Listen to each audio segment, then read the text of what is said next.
Boa noite. Estamos iniciando mais um programa Opinião Sem Censura, nosso papo semanal. E hoje nós falaremos sobre direitos e garantias constitucionais.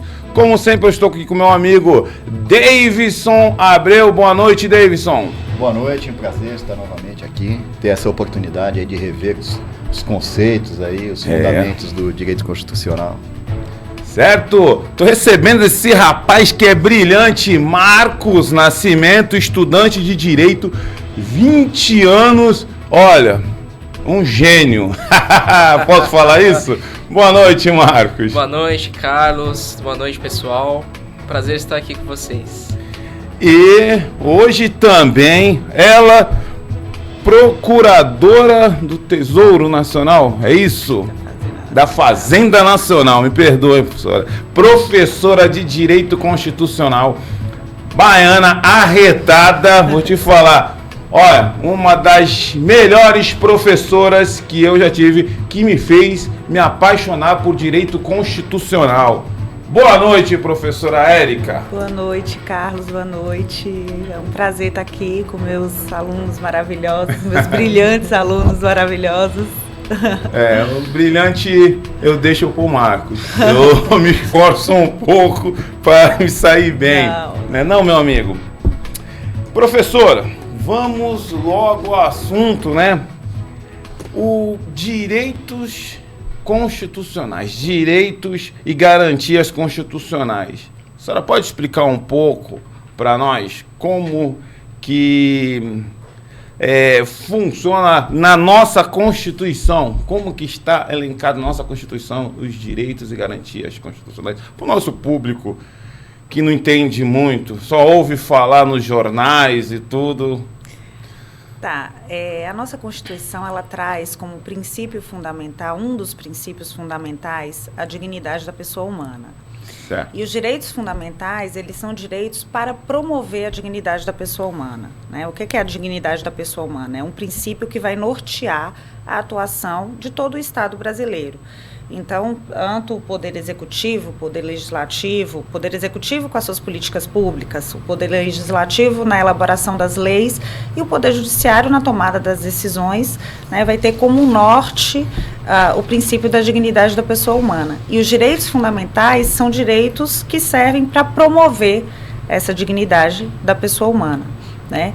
A gente tem aí entre os direitos fundamentais os direitos ligados à liberdade, que são todos os direitos, né, que protegem o indivíduo em face do Estado, que são as liberdades públicas, certo, todas, né?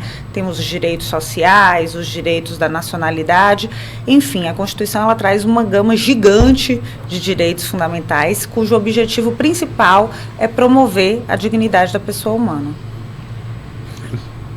Pergunta, meu irmão. Doutora, uma pergunta que eu tenho alguns amigos que são professores também, outros operadores do direito há bastante tempo, e às vezes em conversa a gente fala que a gente está vivendo um momento muito grande de insegurança jurídica já.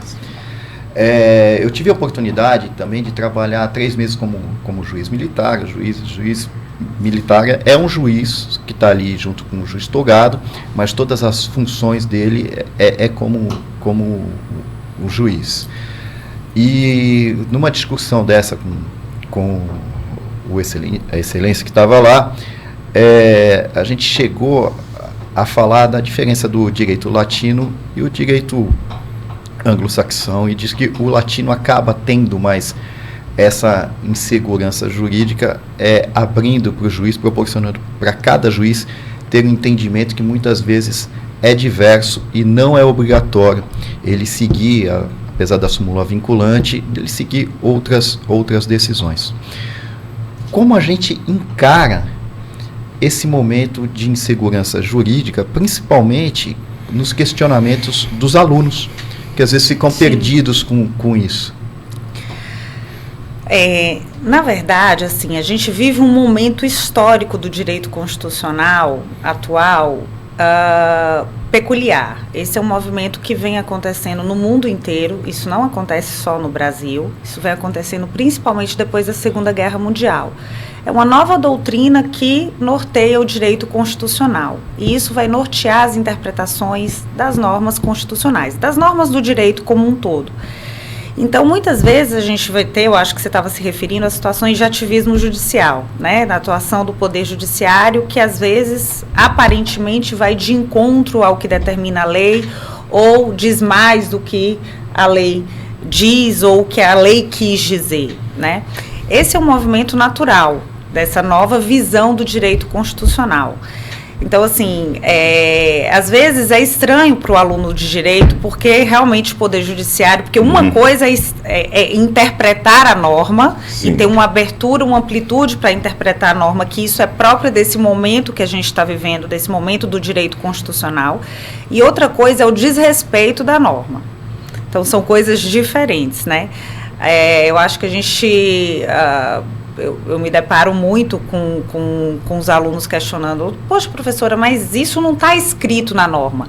Sim. Nem sempre o que não está escrito não deve...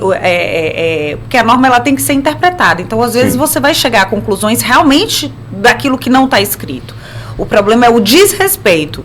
É aquilo que está escrito e é interpretado de uma forma diferente daquilo, sim, que está escrito. Então, acho que são duas coisas diferentes, mas é um tema extremamente delicado, bastante complexo, que levaria aqui horas para a gente tentar poder explicar o porquê que isso acontece. Mas eu, como professora, me deparo com isso e é difícil mesmo explicar.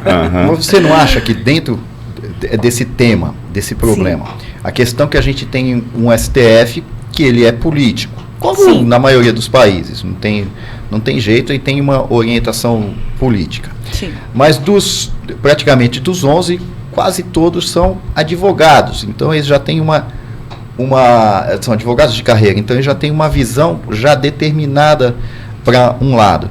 Mas o pior que acontece é que a gente tem uma Constituição, na minha opinião, né? Eu quero saber a opinião, sim, sua. A gente tem uma Constituição enorme, acho que é a maior do mundo, onde um monte de casos que não necessitariam estar lá, estão lá. Sim. Nós temos um número de emendas constitucionais gigantescas, e nós temos decisões do Supremo que alteram a cada período. As decisões deles mesmos, do próprio ministro, que vai contra decisões anteriores. Né? Então, que fica difícil da pessoa acreditar no tribunal dessa forma. E isso não acaba interferindo direto com o estudante? Eu acho que sim, eu acho que é como eu te falei, tem uma nova visão doutrinária do direito constitucional nos dias de hoje, né? O que a gente chama de neoconstitucionalismo. Isso é um fato, isso acontece no mundo todo. E aí, o próprio sistema jurídico, ele traz institutos, né, que servem para poder conferir uma maior segurança jurídica. O problema é que nem sempre esses institutos funcionam como deveria funcionar. E um dos motivos é a questão da politização toda, né? Decisões que são tomadas em determinado momento e depois você vê a questão da prisão de segunda instância, né? A decisão foi tomada em um momento, a maioria dos ministros decidiu de uma forma e depois teve uma decisão totalmente contrária, provocando uma insegurança jurídica. É muito difícil a gente tentar explicar para o aluno de direito como que esse sistema funciona, né? Isso daí, só para eu encerrar, isso daí me lembra uma prova que eu tive na escola de oficiais, e o professor era civil, um doutor, tinha alguns livros escritos, e um amigo meu foi lá reclamar de uma questão que ele deu errada. Ele levou lá, professor, aqui, ó, o senhor deu errado. Aí ele, isso daí tá errado, deu a explicação dele. Não, mas eu copiei aqui do seu livro. Aí ele, não, mas eu já não penso mais assim. Eu já não penso mais assim. Isso é complicado. Ô, Marcos, você diria para mim, que os direitos fundamentais são primordiais para que o cidadão tenha uma vida digna? Cara, um dos princípios fundamentais é a dignidade da pessoa humana. Sim. Então, os princípios, os direitos e garantias fundamentais são indispensáveis para a vida em sociedade moderna. Por quê? Os direitos, a gente fala muito da concretização dos direitos de primeira geração, que é algo que a gente vai falar depois, a geração dos direitos fundamentais. Sim. Eles são aqueles que colocam o indivíduo como si perante o Estado. Antes a gente tinha um Estado forte, um Estado de mão de ferro que chegava assim e falava, você não é nada, eu sou o soberano, eu sou o cara forte aqui. Então, a partir dos direitos de primeira geração, que a gente tem a liberdade, a gente tem o direito à dignidade da pessoa humana acima de tudo, a gente muda essa situação. Porque o direito à saúde, o direito a uma vida digna, isso é indispensável porque um dos princípios da República é a gente ter uma sociedade rumo ao progresso e à felicidade do indivíduo. Sim. Uma vez que imagine uma sociedade onde os indivíduos são infelizes, onde os indivíduos eles não gostam de estar do jeito que estão, eles não são soberanos perante as normas deles. Isso não é uma sociedade que as pessoas gostariam de viver. Entendi. Então, ô, professora, direitos humanos e direitos fundamentais, eles são distintos ou são semelhantes, são a mesma coisa? São a mesma coisa. Certo. São a mesma coisa. Convencionou-se falar em direitos humanos quando a gente está tratando de direitos no âmbito internacional. Então, quando a gente pega, por exemplo, direito à vida, direito à liberdade de expressão, direito à liberdade de ir e vir, e a previsão em tratados internacionais, a gente chama de direitos humanos. Mas quando esses direitos são positivados na nossa Constituição, a gente está falando deles internamente, a gente chama de direitos fundamentais, mas são exatamente os mesmos direitos. Sim. Eu tenho uma pergunta que foi uma colega minha que fez, falou assim, não, você tem que perguntar. Pedi para ela explicar, porque eu expliquei, ela não conseguiu. O nosso ordenamento jurídico ele é baseado na pirâmide de Kelsen. Sim. Certo. Certo. Aí, por que eu estou falando isso? O ex-presidente, ele fez vários decretos, vários decretos. E hoje existe, infelizmente, tem um grupo de pessoas que acredita que esses decretos passam por cima das normas constitucionais. A senhora poderia explicar como que funciona o nosso ordenamento jurídico? Tá, vamos assim, lá. Em linhas bem gerais. Tá. Exatamente. Bom, você falou, né, da pirâmide de Kelsen. A pirâmide, ela demonstra uma hierarquia de normas, né? Então, a ideia é que nosso ordenamento jurídico ele é composto por normas escalonadas, onde você tem a Constituição no topo da pirâmide e todo o ordenamento jurídico tem que estar de acordo com a Constituição. Então, isso é o mais básico de tudo. São as normas constitucionais, aquilo que está previsto dentro da Constituição, que vai nortear todo o ordenamento jurídico. Abaixo das normas, nós vamos ter as leis, que a gente chama de leis genéricas, né? Certo. E aí, abaixo das leis, que eu acho que é isso que você quer saber especificamente, nós vamos ter os decretos regulamentares, que advém do poder que o Executivo tem de regulamentar as leis. Esses decretos regulamentares, eles têm que estar de acordo com a lei, assim como as leis têm que estar de acordo com a Constituição. Isso que significa a pirâmide. Uma norma inferior tem que estar de acordo com a norma superior. Então, o grande problema quando a gente fala de decretos regulamentares é que ele tem que se ater ao que diz a lei, porque a função de legislar é do legislador. Então, vamos pegar, eu não quero entrar nesse assunto, mas vamos falar do Estatuto do Desarmamento.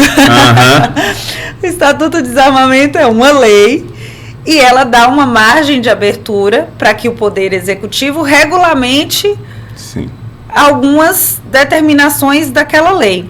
Então, o Poder Executivo, ele não pode extrapolar aquilo que já foi previsto na lei. Ele tem que estar ali limitado às determinações daquela lei. Ele pode somente regulamentar aquilo que a lei permite, que dá uma margem de regulamentação, algum requisito, enfim, o que a lei permite dentro das determinações legais para que o Poder Executivo faça.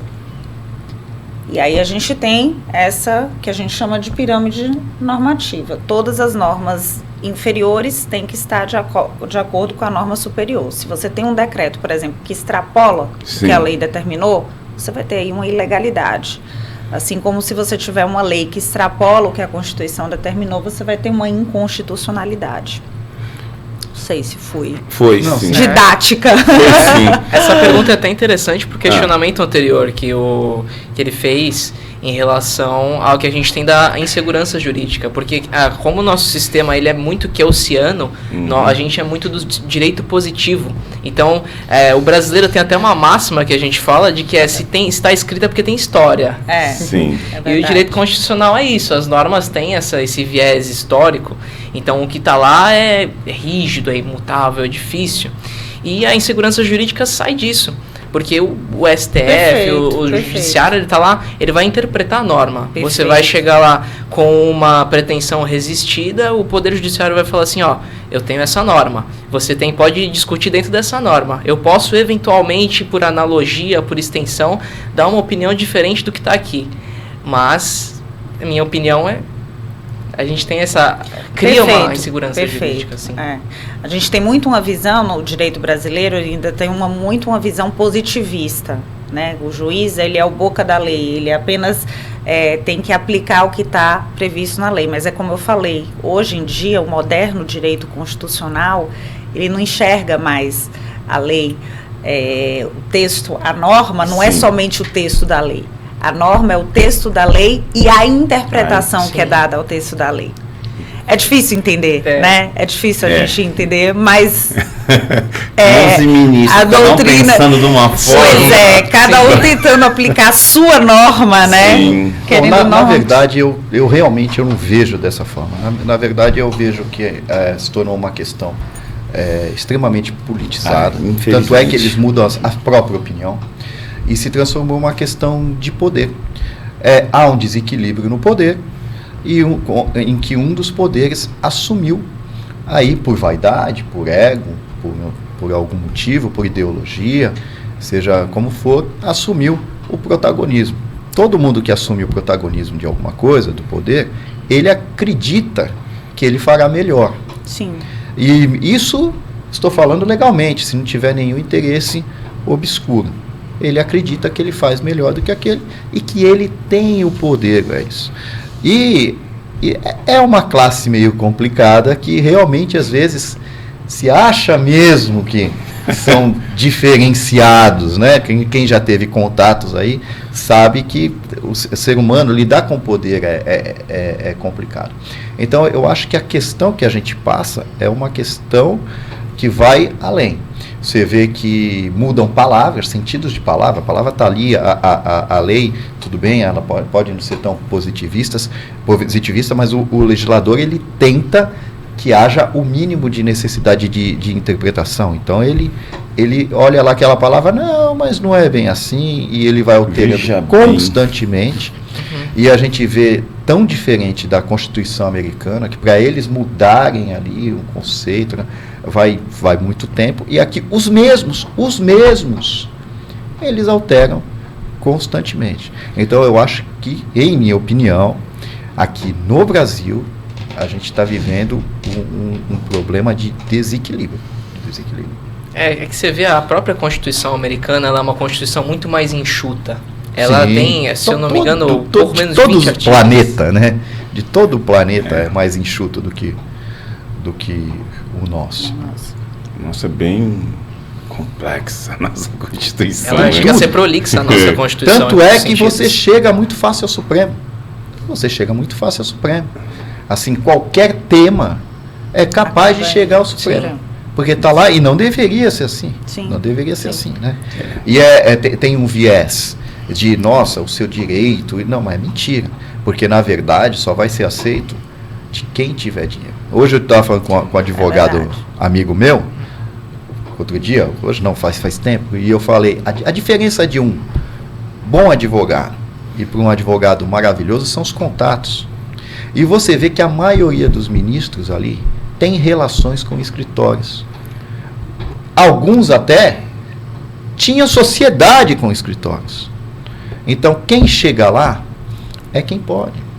Um outro amigo meu, só estou me estendendo aqui um pouco, ele está fazendo uma pós-graduação de recursos e tem uma estatística de que 84% dos recursos não estão sendo aceitos. Tem um nome técnico aí do qual eu não me lembro. E esse restante aí, esses 16%, são dos amigos do rei. Então, o sistema, ele vai se ajustando, ele vai se moldando. A teoria é bonita, né? Você tem todos os recursos aí que pode chegar, você pode chegar à última instância. Eu tenho um amigo, ele é professor até, e ele fala assim, ele me chama até de Cruz, né? Ele fala assim, Cruz, seguinte, você quer ser um bom advogado? Fundamente sempre a sua peça na Constituição, porque o juiz, quando analisar, fala, opa, isso aqui pode chegar no Supremo, então eu tenho que prestar muita atenção na hora de dar a minha sentença. E nós estávamos falando, você até citou sobre as gerações, né? Por que a doutrina classificou em gerações ou dimensões, né, de os direitos em gerações ou dimensões, professor? Explica para nós. O que são essas gerações? Os direitos fundamentais, eles foram conquistados pela humanidade de uma forma evolutiva. Então, como o Marcos bem colocou, os primeiros que foram conquistados, que a gente chama de direitos de primeira geração ou primeira dimensão, foram direitos que limitavam o poder do Estado em face do indivíduo. A gente vai lá para a Revolução Francesa, né, vai lembrar que existia uma monarquia absolutista e que, depois da Revolução Francesa, qualquer dos anseios da Revolução Francesa, uma limitação dos direitos, né, dessa monarquia, que até então era absolutista, em face dos indivíduos. Então, surgiu aí o Estado liberal, onde a defesa era né, pouco Estado, Estado liberal tanto na economia, Estado liberal na parte jurídica, e o Estado liberal, juridicamente falando, é exatamente a proteção desses direitos que estão ligados ao valor liberdade do indivíduo em face do Estado. Então, você tem o direito de liberdade de ir e vir, mas você tem o direito à liberdade de expressão, à liberdade religiosa, direito à intimidade, direito à autonomia, as liberdades públicas que a gente tanto fala, né? A autonomia da vontade. Depois da conquista desses direitos, e a ideia é que eles são conquistados e você não se perde depois que você conquista aquela geração ou dimensão de direitos e você vai conquistando novos direitos. A gente vai lá para a Revolução Industrial e aí a sociedade começa a ansiar pela proteção de novos direitos, e aí vem a segunda geração dos direitos fundamentais, que são os direitos sociais, ligados à ideia de igualdade, né? O Estado tem que intervir de alguma forma na sociedade para tentar promover a igualdade social.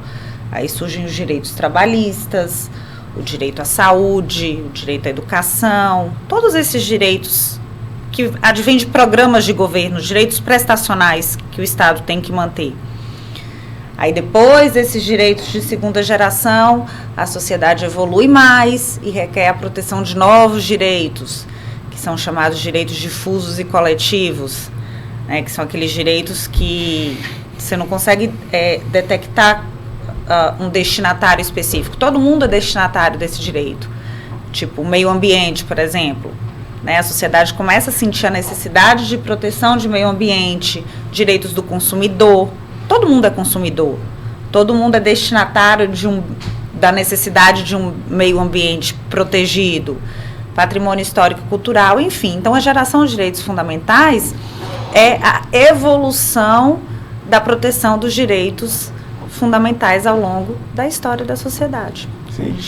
Já existe doutrina que já classifica até em mais do que 3 gerações. Sim, né? 4 gerações, 5, 6, enfim, depende do doutrinador, e isso vai evoluindo. Isso é devido à evolução da humanidade. A gente fala hoje em proteção de direitos ligados a questões de tecnologia, de pesquisa genética, né? Então, a sociedade vai evoluindo. Cada hora que vai surgindo novas necessidades.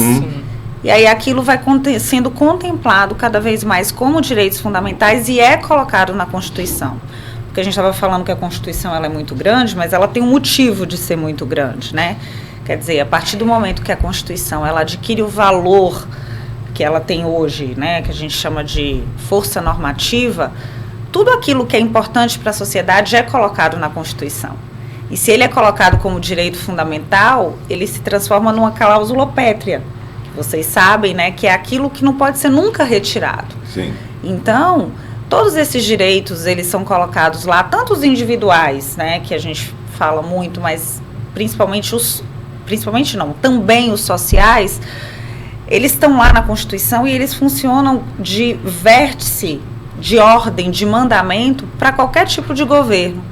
Então, entre um governo de direita ou um governo de esquerda, independente da ideologia, esses direitos estão lá e eles têm que ser cumpridos. E é por isso a importância dos direitos dentro da Constituição. E talvez por isso que a gente tem uma Constituição tão grande.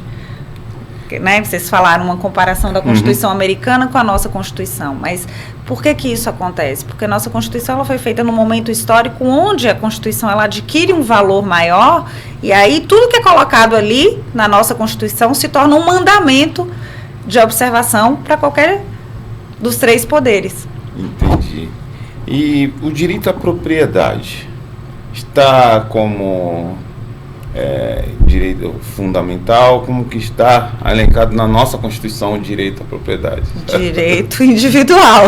Individual. Direito à propriedade, direito individual. Um dos direitos individuais mais importantes e um dos primeiros que surgiu, né? Quando a gente fala de proteção de direitos individuais, historicamente falando, desde a Constituição Americana, a Revolução Francesa. Então, parece que não lembra. Aí a gente comenta sobre isso daí, né? Porque a gente vê os movimentos sociais têm o direito, né? Eles mas quando o direito que eles também têm de adquirir, ter uma vida digna, ele vai de encontro com o direito da propriedade. E aí, o que a gente faz, Marquinhos? Só nesse tema aí. E não é só os movimentos sociais, não. Não. Eu já vi vários casos de você ter uma dificuldade imensa de retirar alguém da sua casa. Vários. E outra, e caso que todo mundo é bonzinho. Todo mundo é bonzinho quando não é no seu. Aí, só que você acha que todo mundo também é rico. Mas não, ainda mais eu já atendi diversas ocorrências. Imagina. São pessoas pobres que têm aquela casa ali ou por causa de uma herança que é do vô, e por alguma situação tem alguém lá que simplesmente se nega a sair de lá e quando sai, destrói a casa inteira e praticamente o proprietário não consegue uma indenização. Então, a gente aqui, às vezes, tem muitos direitos e poucos deveres na prática, que a gente vê acontecer isso na prática. Vou contar algo que eu vi outro dia, até minha sogra chegou em casa falando isso daí. O que aconteceu? A família herdou uma casa, e essa casa eles não queriam vender, porque tinha um valor sentimental, eles iam reformar a casa, deixar lá do jeito que o pai deles, reunia a família, final de ano, todos, que a casa era grande. E aí o vizinho ligou pro um dos filhos e falou assim: vem cá, você alugou a casa? Ele disse: não aluguei. Aí ele falou: não, porque parou um caminhão de mudança aqui na frente. Sério? Caramba. E ele foi pra lá. Ele não conseguiu tirar, porque a senhora estava com a família, estava com os filhos, e ele não conseguiu tirar.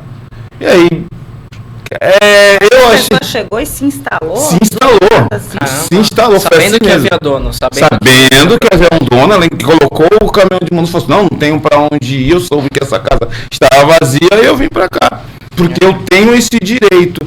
E a polícia não pode... esse tipo de caso. Há o caso mesmo de fraude, que a pessoa acaba caindo em algum golpe de estelionato, mas paciência. Envolvendo terceiros. O caso ali da pessoa que deixa você ficar ali por um tempo, por uma série de motivos, mas diversos casos. Nesse caso, a senhora agiu de má fé. É Criminoso. De uma forma, eu acho que o legislador ele acaba abordando essa situação de uma forma muito cosmopolita, visando agradar todo mundo de uma forma que talvez não agrade. Porque tem algumas contradições nesse viés, porque o limite do seu direito é onde ele começa o direito do outro. Sim. E o direito da propriedade é o direito alheio, é o direito do outro. Só que a gente entra nos conflitos aparentes de norma ou afins, porque a propriedade também tem que ter o fim social dela. O legislador ele fala na Constituição Federal que a propriedade tem que atingir o fim social dela. De fato, esses casos que a gente está falando são absurdos. Uma pessoa chega, sabe que a casa tem dono, vê que aquilo ali é uma casa organizada, é um lugar ok, a pessoa chega e se instala. Você falou sobre o fim social, professor. Não é muito vago? É bonito. É bonito. Na nossa Constituição, é sentimental. É sentimental. Ela é linda. Você lê a Constituição, você fala assim, meu Deus do céu. Quando você lê que o salário mínimo tem que fazer. Sentimental. Aí tu fala assim, que é isso? É muito lindo, é muito maravilhoso. É um poema. É um poema. Então, professor, cara, agora fugiu como nós começamos a falar sobre agora eu esqueci. Sinceramente, deu-lhe Não era o fim social da propriedade? O fim social, a finalidade social. Não é muito vago. Porque, nesse caso, eles não queriam morar, porque o fim social era fazer o churrasco com a família no final de ano. Eu acho que nesses casos aí está muito claro que existe como o Marco falou, né, vocês falaram um crime, na verdade, Sim. né? Eu acho que a Constituição, ela coloca a propriedade, quando ela tem que atingir a sua função social, a gente está falando de situações, né, onde você vê realmente caracterizado o não uso da propriedade com a finalidade de promover trabalho, de girar a economia, né? Grandes latifúndios, por exemplo, que são historicamente, né, estão ali famílias que não há produção, que não há ganho para o Estado. Sim. Eu acho que quando a gente fala de atingir a função social, o objetivo da Constituição é proteger essa finalidade, sabe? O problema é a ampliação desse conceito. Né? A ampliação, o uso político desse conceito acaba ampliando, como ficou muito vago, como é algo muito vago, ampliou. E outro problema também é o problema que nós temos de impunidade e amorosidade da justiça. Que um caso desse aí, é obviamente um crime de invasão de propriedade. Sim. E você deveria ir lá, a polícia estão todos presos. Seria isso num país normal? Sim. Seria isso, mas não é o que a gente vê. Isso vai demorar, vai recair sobre o proprietário, entrar com o advogado, com a reintegração de posse, e na verdade quem vai ficar com prejuízo vai ser só ele. Eu e o Carlos, a gente viu essa semana o procedimento especial contra a reintegração de posse, Sim, ações exatamente. possessórias.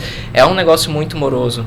Porque imagina uma grande invasão de terra, onde tem comandos, onde tem até hierarquia. Isso pode acarretar um perigo à vida, a tiros. Há uma estratégia, ninguém é bobo. Há uma estratégia que tem a polícia tem toda uma regulamentação de operações de reintegração de posse.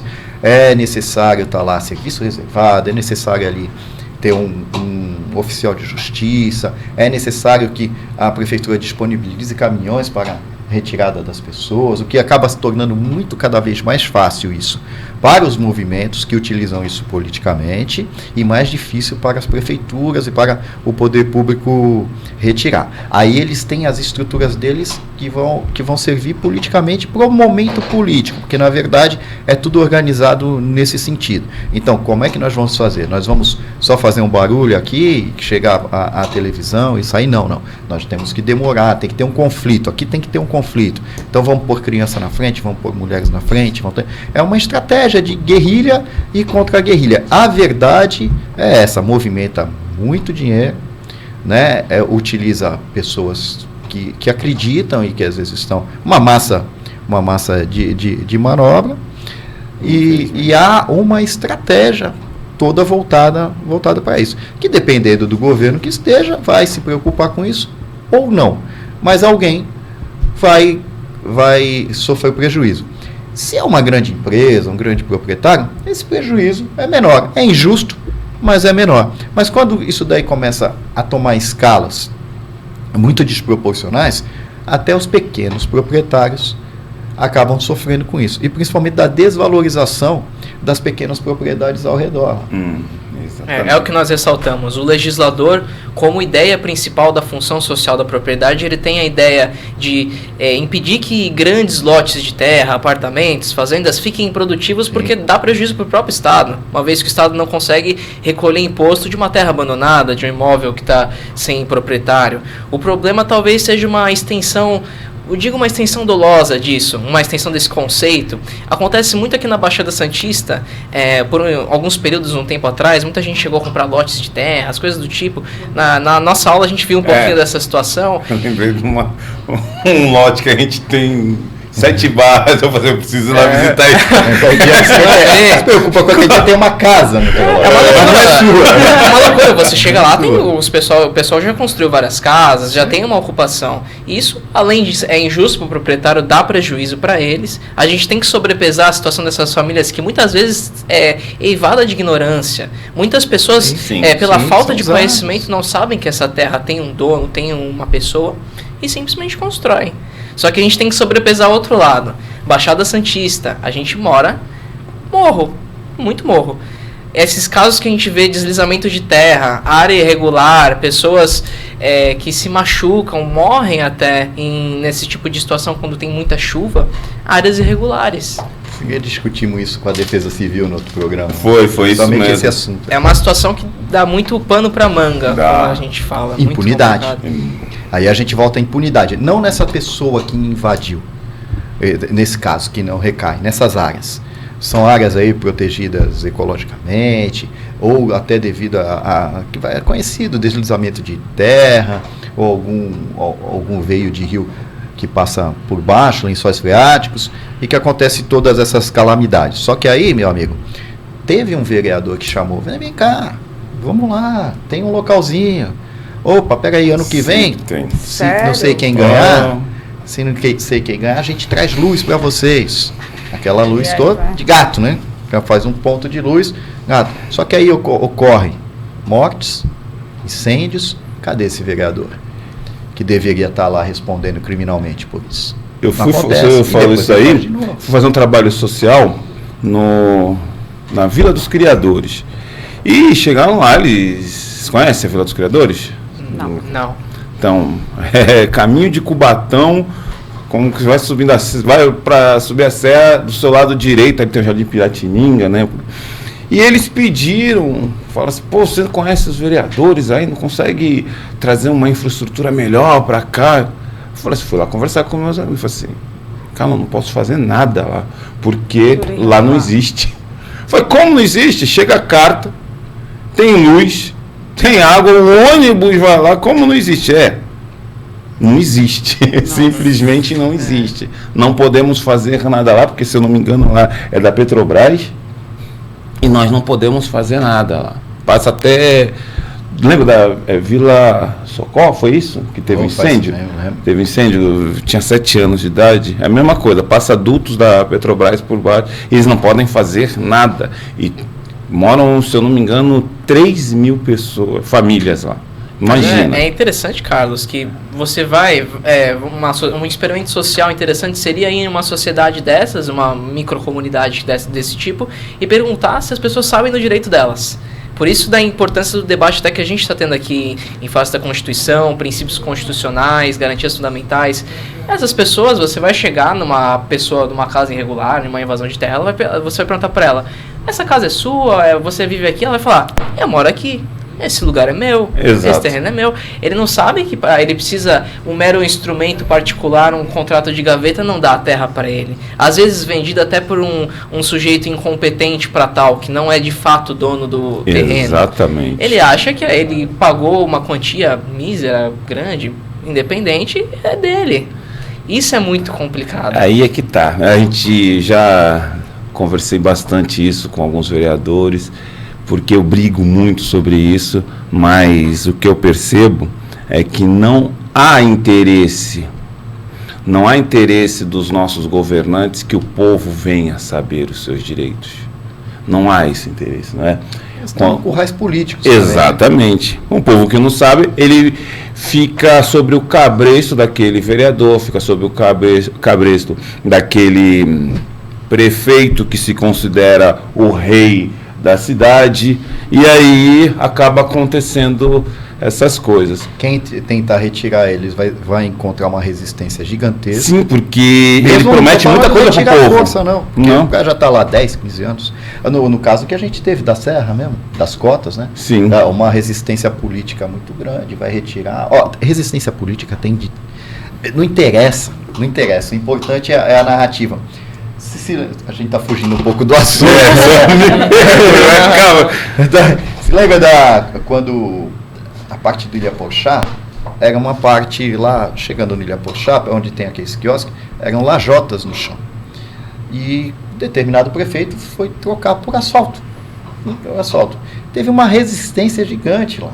Inventaram um monte de coisa. A nossa ciclovia aqui, ela ia ser na faixa da areia, que seria o óbvio.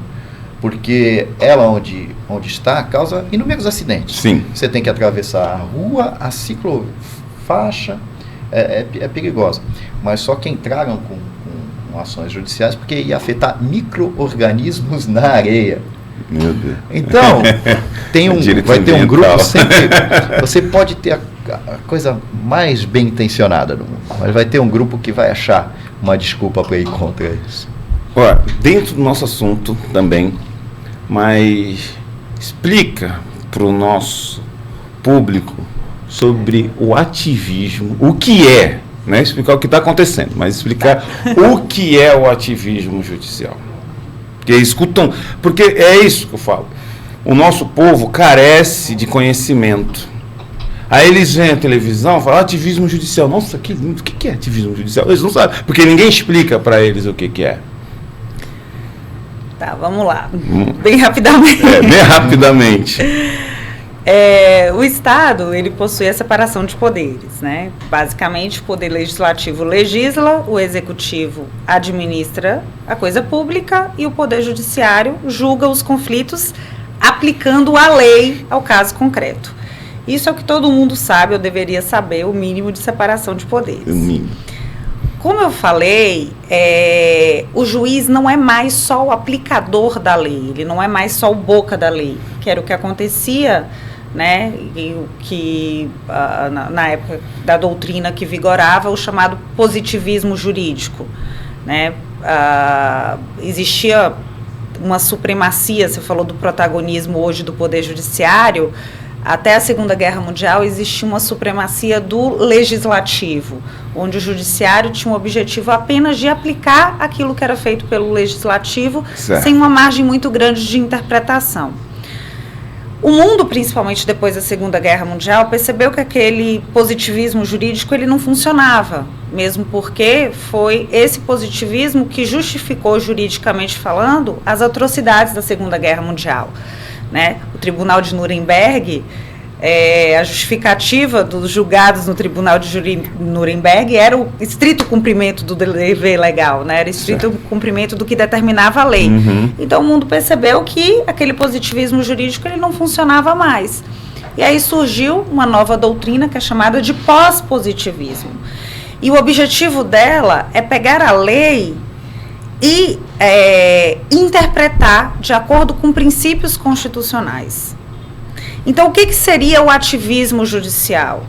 Essa margem de interpretação que o Poder Judiciário tem da lei de acordo com esses princípios constitucionais. Né?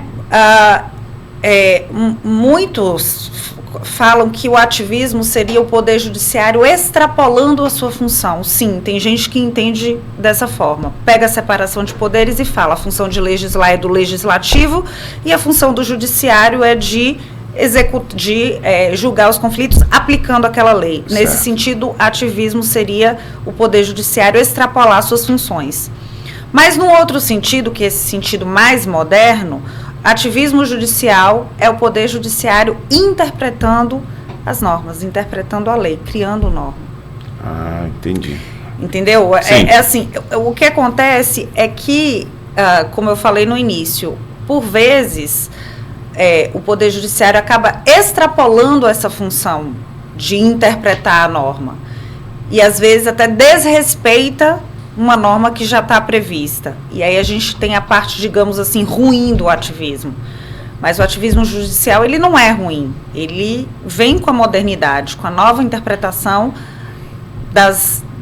do ordenamento jurídico. Essa margem de muita interpretação não seria porque o nosso legislativo também, ele não é muito objetivo quando ele cria uma lei? Um dos motivos que leva ao ativismo é a ausência do legislativo, seja em elaborar as normas, seja em fazer mal as normas. Sim. Ou a ausência também do poder executivo, certo, na hora de administrar a coisa pública, né, de promover as normas constitucionais. Então, não há dúvida que quanto mais o legislativo é omisso ou o executivo é omisso, mais margem de atuação do Poder Judiciário se tem. Entendi. Em uma visão mais crítica, acho que nós não devemos nem amar o ativismo judicial, nem odiá-lo. Sim. Nesse sentido. Temos que ter uma visão mais pragmática, porque querendo ou não, ele surge para suprir a necessidade, como foi colocado, dos outros poderes, seguindo aí um sistema de freios e contrapesos de Montesquieu, Rousseau, desses...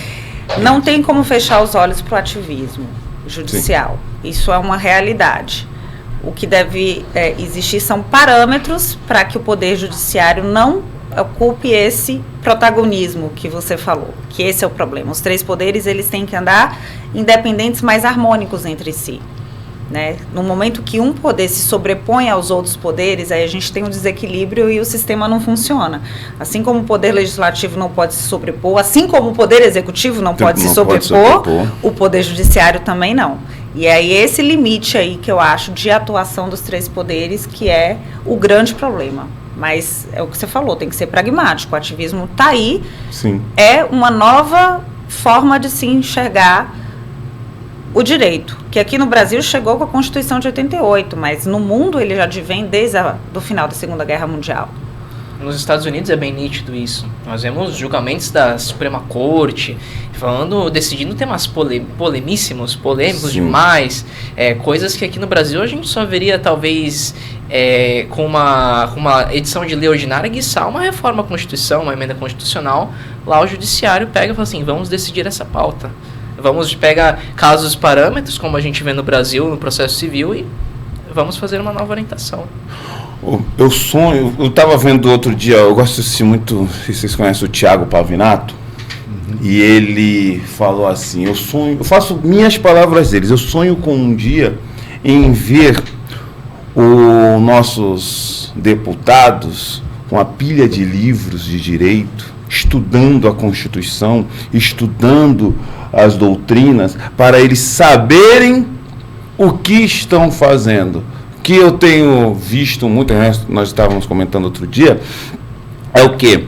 Muitos deputegues que estão lá no parlamento com o celular, querendo lacrar nas redes sociais. Eu sou contra isso. Até citei para ti um evento que eu fui, que o prefeito, quando me viu, ficou assim, falou assim, ai, se o revolta está aí. Tô perdido. E ele ficou tranquilo depois de uns 5 minutos, porque nem com o celular na mão eu estava. Eu estava com o celular na mão, só que eu guardei, que eu percebi que ele ficou meio assustado, porque eu acho que não preciso disso daí, de querer lacrar, assim, prefeito, o que o senhor acha de tal coisa desnecessária? E nós vemos isso em muitos deputados. Até expliquei para ti sobre o caso daquele deputado, como foi, porque eu já o conheço, eu sei como que é a dinâmica, porque é uma dinâmica que nós estamos aprendendo agora, e pautas que a nossa, vocês sabem, né? Eu sou ativista da direita, são pautas que nós não tínhamos o costume, né? A nossa direita, até aconselho você que está nos assistindo, ver no Brasil Paralelo um documentário que saiu essa semana, que é A Nova Direita. Eu já assisti o primeiro episódio, preciso sentar hoje, estou de folga no final de semana e vou assistir os outros 2. E nós estamos aprendendo a como agir. Eu já fui muito, sabe disso, né? Mais ativista político. Hoje não, hoje eu já estou mais, é um consenso nosso. A gente está mais filosófico, querendo, ao invés de lacrar, a gente quer ensinar o povo. Por isso que eu mudei a dinâmica do programa. Foi por este motivo que eu quero passar informação para o povo. Não quero que ele tem, para mim, a população tem que conhecer profundamente os dois lados, a direita, a esquerda, assim como os filósofos de direita, como os filósofos de esquerda. E o próprio estudante, a própria população que escolha o que ela prefere, não uma coisa que seja imposta. Infelizmente, o que nós vemos é que eu sou contra esse ativismo. Exatamente, eu entendo. O ativismo jurídico, ele só é bom quando você concorda com ele. Quando é algo que foi julgado de uma forma que você concorda, aí você aplaude. Aí, só que amanhã isso é da população, isso é do ser humano. É isso, é do ser humano. Só que eu não votei em juiz. Uhum. E é a mesma coisa, a maioria das ditaduras, ela começa com desequilíbrio do executivo. O executivo está desequilibrado e, por algum momento, o judiciário se submete ao executivo. Sim. Raramente começa do legislativo, a não ser que seja um país de partido único. Sim. A gente está numa questão de desequilíbrio de poder, no qual as leis são claramente, às vezes são claramente desrespeitadas, e há alguns assuntos que você não consegue entrar. Um exemplo aí na segurança pública. O STF, ele bloqueia, como se julgam garantistas, ele bloqueia quase todas as ações que endurecem a segurança pública. Por exemplo, os crimes hediondos seria para iniciar em regime fechado. Foi lá o Gilmar Mendes e não, proibiu. O Barroso, numa live, falou que até 1 quilo de droga, ele falou com essas palavras, que 100 gramas, 200, 1 quilo, ele liberava ou iniciava em regime aberto. Ou seja, a lei ela não faz isso. A lei não fala isso. E eles acabam tomando tanto protagonismo que eles não se manifestam só nos autos. Eles falam claramente a opinião. Isso é um absurdo, que nem eu falo, porque a maioria ali são advogados de carreira. Então talvez eles não deem tanta atenção nisso. Mas é um absurdo eles falarem a opinião deles de tudo, inclusive sobre o tema de liberação de drogas, que é um tema que obviamente vai cair com eles. Mas isso é interessante, até essa fala complementa do Carlos, que todo esse debate que a gente teve agora, nesse último momento, é o dilema das redes, que infelizmente extrapola a nossa pauta de hoje, mas o dilema das redes te enviesa. Um momento você vê um ministro postando um stories no Instagram, outro momento você vê só influenciador, e de alguma forma o algoritmo te joga a enviesar você apenas a você continuar assistindo e vendo o que você concorda, o que você curte, ou que você dá mais tempo de visualização de tela. E óbvio está o que o Carlos falou, a gente precisa conhecer os dois lados. Por mais que eu tenha a minha convicção direita, esquerda, seja lá o que for, eu preciso conhecer o outro, talvez, se não para concordar, discordar, para eu conseguir refutar o que o outro fala. Exatamente. E manter o meu argumento. Gente, conversa muito boa, meu produtor já olhou ali, apareceu tá desesperado ali, nós temos pouco tempo, gostaria que vocês fizessem essas considerações finais, começando por ti, meu amigo. Não, só agradeço, né? A gente já está aqui para aprender mais, ter outros pontos de vista, né? Entender, foi muito bom. Meu amigo, faça as considerações finais. Um grande prazer estar aqui, sempre que houver convite eu pretendo vir, se tiver mais próximos futuros, porque com certeza, meu amigo. Adoro esse tipo de debate, adoro estar entre um grupo cosmopolita de todos os vieses, de todos os entendimentos políticos, regionais, professores, alunos, policiais. é sempre um debate interessante, porque você percebe todos os lados, você percebe todas as visões de mundo. Sim. Você vê uma visão de mundo mais voltada para a segurança pública, que é a vivência de um policial. Você vê uma visão mais de um estudante. Então, esse debate é necessário e falta na nossa sociedade.